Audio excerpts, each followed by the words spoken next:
Hey there, this is the Resistor Vic podcast. I'm here to get folks thinking about politics as something that's really about regular people like you and me, and to realize that together we can make a difference. Hey, I'm Vic Myers. Welcome to The Resistance. This is episode 10 of the Resistor Vic podcast, Guardians of Pedophiles, the new GOP. And this is only the 8th attempt to record it. I had the episode, took me a couple of tries, I got it, and then the news changed, and it's like, oh, you know what, I've got to include this. So I started all over, and then it got too long. Then time after time, then technical glitches. Can you hear my cat? Anyway, I am stubborn, so I'm going to get her done. Why did I say that the new GOP is guardians of pedophiles? I'm not the only one, right? You don't have to look very hard to find other podcasters and content creators all over the internet saying that the GOP stands for guardians of pedophiles. And I'm going to justify why I'm saying it, but I'm also going to state that we can't say it too much. We can't say it enough. We can't say it frequently enough. We can't say it in enough places. We can't say it loud enough. We can't say it in enough languages. The GOP is the guardian of pedophiles, and I'm going to back that up just like so many others have. Before I get there, though, I want to talk about a couple other things that you might have missed in the news. One of them is this guy named Jared Lane Weiss. Mr. Weiss was on trial as recently as last January for his part in the January 6th attack on our Capitol. The guy is on camera telling other rioters to kill the cops. He's on camera calling the cops the people protecting the Capitol against a coup. He's calling them Gestapo and Nazis. Now, to be fair, I've been calling people in ICE Nazis and the Gestapo. But when I do that, it's because they are rolling up and taking people off the street without a warrant, without any identification, without anything having to do with crime, and totally unconstitutional. And the last time in world history that we saw that kind of behavior happening on a large scale, have you ever read Anne Frank? That's right. Germany, when the Gestapo was doing that, going door to door, snatching people. So I think I'm kind of justified in calling ICE the Gestapo. But Jared Lane Weiss was calling the men who were defending democracy the Gestapo. And now he is a senior advisor to the Department of Justice. Because even though he was on trial last January, his trial was ended when Trump took office and ordered that all prosecutions stop for January 6 defendants. And now this guy is a senior advisor in the Department of Justice. And I just think everybody should know about that. Hopefully you all heard about the constitutional edits last week. So if you haven't heard, what happened was, I think it was on August 6th, a couple of sections of Article 1 of the U.S. Constitution just suddenly disappeared from the government website where you go to look up our Constitution. It was specific parts of Article 1. If you heard about this in the news or through social media, all you were hearing about was how habeas corpus was included in the parts that were taken away. And that due process was in the parts that was taken away. Well, technically, due process is enunciated in the Fifth Amendment, which was not taken down. But habeas corpus is part of your due process, so there's that. Everybody was talking about that, habeas corpus. I didn't hear anybody commenting on the fact that they took away so much more. And everybody was saying Section 9 and Section 10 of Article 1 is what was taken down. They did not mention that the last part of Section 8 was also taken down. They did not mention that when you take all of the pieces together that were taken down, they effectively neuter Congress. They make Congress nothing more than a symbolic body. Took away their power to regulate the budget, took away their power to hold the president accountable. It took away the power for them to make laws to control the military. It took away the part that said the military answers to Congress and to the laws and not to a king. It took away literally the part that said there will be no titles of nobility in America. They took all that away. Now, for sure, when you take down a website, it doesn't mean you actually took away the Constitution. You can't do that. The Constitution is still just as valid. But by doing that, they ran a test on us to see what we would notice. And I'd have to say America failed, because everybody was talking about habeas corpus, which was taken away. But they completely missed all of that other important stuff.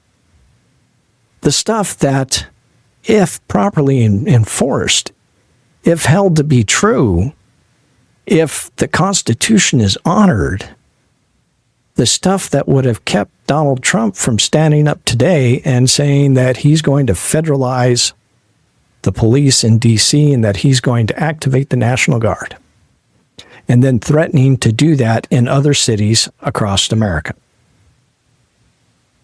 That's the part that went down. And they said it was a glitch, just a glitch, an accident. Well, if that was the case, then why was it those particular parts that mattered so much on this very day? Why was it those parts, if it was just a glitch, that were taken down? Things to think about. And speaking about what happened in D.C. today, I searched long and hard to see what my elected officials had to say about Trump federalizing the cops and sending in the Guard and threatening to do that all across America. What did my U.S. senators have to say? John Hickenlooper and Michael Bennet. Michael Bennet wants to run for governor here next year. And John Hickenlooper, 72, 73 years old, wants to run for re-election. Surely these two statesmen must have had something to say about it, right? No. They're too busy counting their tens of millions of dollars.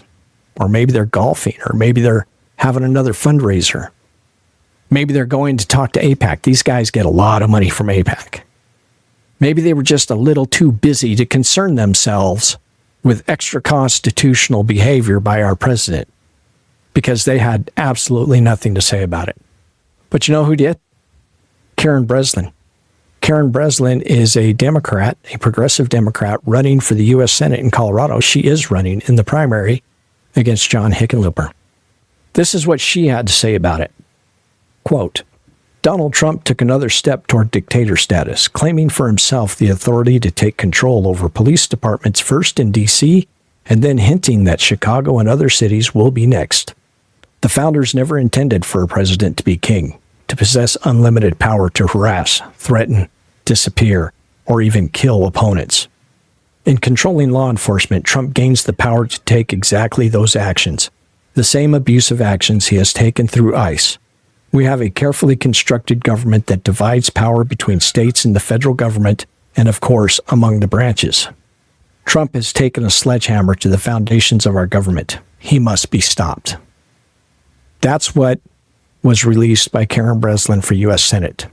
So, by the way, if you, like I, appreciate somebody who's willing to actually stand up and speak out and defend our Constitution instead of whatever the hell Hickenlooper and Bennett are doing, then go to her website, Breslin for Colorado, drop her a donation. I don't care if it's $1. Drop her something. Let her know that releasing this statement says that we see her, that we know she cares about our Constitution and our constitutional order in this country.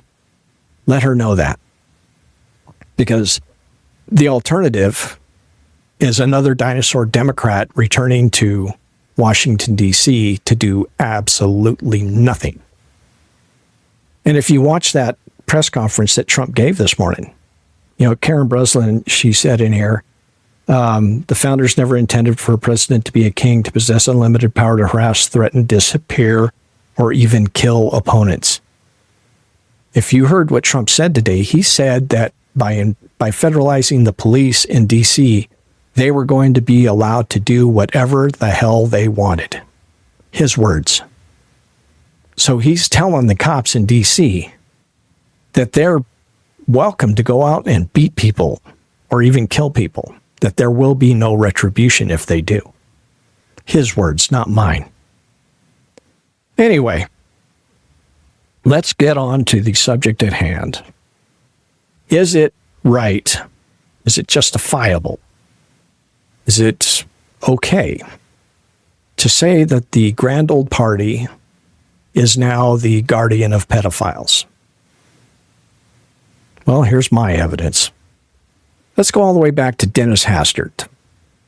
Dennis Hastert was the Republican Speaker of the House for many years in Congress.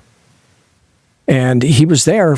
If you ever heard of the Hastert rule, the rule that says the Republicans will not bring to the floor any vote that doesn't already have majority Republican support, the Hastert rule.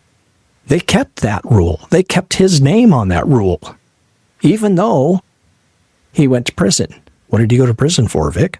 He went to prison for molesting young boys. How long did he go to prison for? I don't remember exactly, but what I do remember is that he didn't go to prison for very long because a whole boatload of Republican senators and congressmen sent affidavits to the judge during his sentencing phase. They said, Dennis Hastert's a great guy. Yeah, Dennis Hastert, the child molester, is a great guy. They said, Dennis Hastert has given so much service to his country, if you call molesting young boys service. And because all of these Republicans sent these pleas to the judge, Hastert got a light sentence. Up next comes Jim Jordan, not accused of being a pedophile himself. But what he did while he was a coach in Ohio is he ignored his fellow coach molesting boys in the shower. Season after season, he knew what was going on, and he turned a blind eye, never said a word. It makes me wonder if the way he got to Congress was to go to that school's donors and say, how I've been quiet all this time? Why don't you donate to my campaign because I want to become a congressman? Wonder if that's how that works. Next up, Matt Gaetz. We all know that Matt Gaetz should have went on trial last year for trafficking young women. But instead, the Republicans running Congress kept his files secret. They refused to release the testimony from the committee hearings and the evidence that they found. They refused to refer him to the Department of Justice. Donald Trump tried to put him in his cabinet this time. A trafficker, an accused trafficker, I should say. Because the Republicans protected him, that didn't happen. He did not go on trial. And now we can look in the Trump orbit. Here's this Texas pastor, Robert Morris, indicted for child sex crimes, March 12th, 2025. So, he was one of President Trump's advisors until the heat from this got too hot that they had to cut him loose. They didn't say, oh my God, you were arrested for molesting kids? Get out. Nope. They kept him around as long as they could because they really didn't see a problem with him molesting kids. They only saw a problem with the optics. That was it. And then you've got all these guys working for ICE. Here's one. CPB officer indicted, arrested for child pornography, May 1st, 2025. I saw a video the other day of this gal went into the records and she found a whole bunch of ICE employees. And then she found a whole bunch of crimes by these ICE employees. put their mugshots up next to their ICE pictures.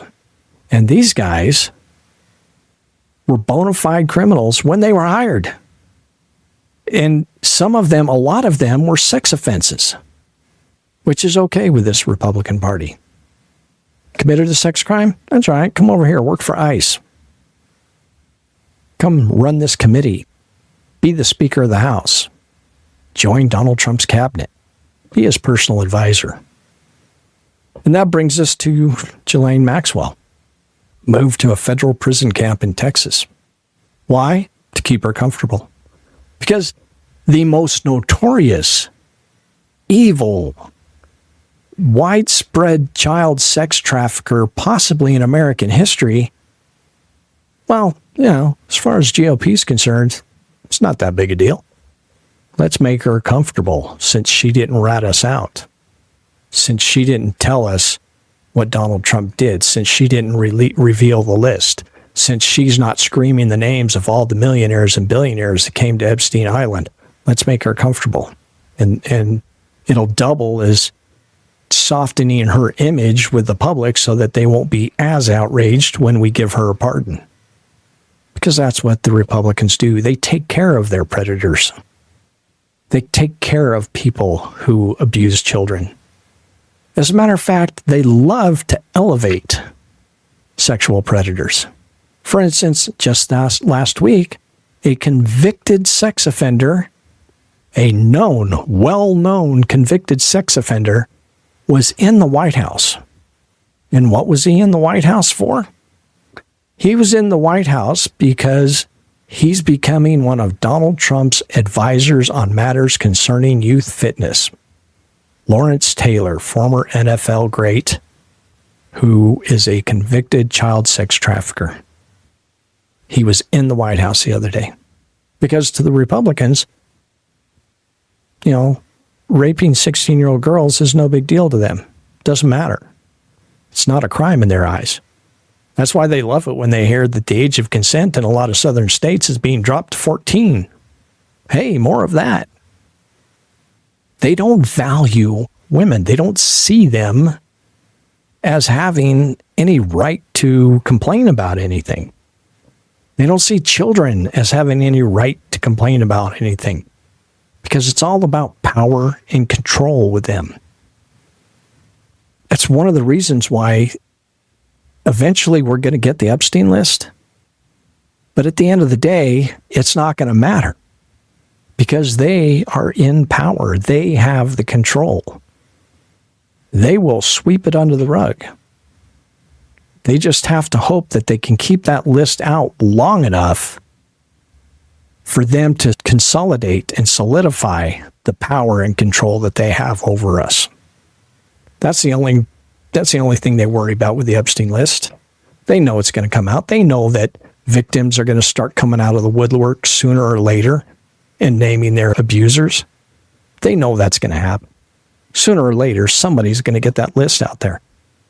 They just need to make sure they've got a good grip on power and control before they do. And speaking of power and control, I worked for the Colorado Department of Corrections for 17 years. In that time, I learned a lot about sex offenders. And one of the primary things I learned was that with sex offenders, it's not so much about the sex. Their heinous, despicable, horrendous crimes are not so much about the sex. It's about them exerting power and control over their victims. Just like all the pedophiles and pedophile enablers and guardians in the current Republican Party. So yeah, I think calling them the guardians of pedophiles instead of the grand old party is justified. And we can't say it enough. So there you have it, folks. Next week, I'm going to have on my podcast a guy named Steve Anderson. If you're on Substack, go and subscribe to Steve Anderson and sit down and start reading what he's putting out there. If you're listening to my podcast, you've probably at least heard of Timothy Snyder, his book On Tyranny, 20 Lessons. On Tyranny was written during the first Trump administration. Steve is taking history and psychology and our current situation today and putting together a picture that I think every American should see. It's incredible. I don't want to say too much because I don't want to spoil it. I want that conversation to show what Steve's all about. I hope that you'll go and read up some of his stuff and send us questions to resistorvic@gmail.com. This is Tuesday morning when you're seeing this. Thursday night is when he and I are going to sit down and record an episode. So there you have it. Send us your questions. And that's going to do it for tonight.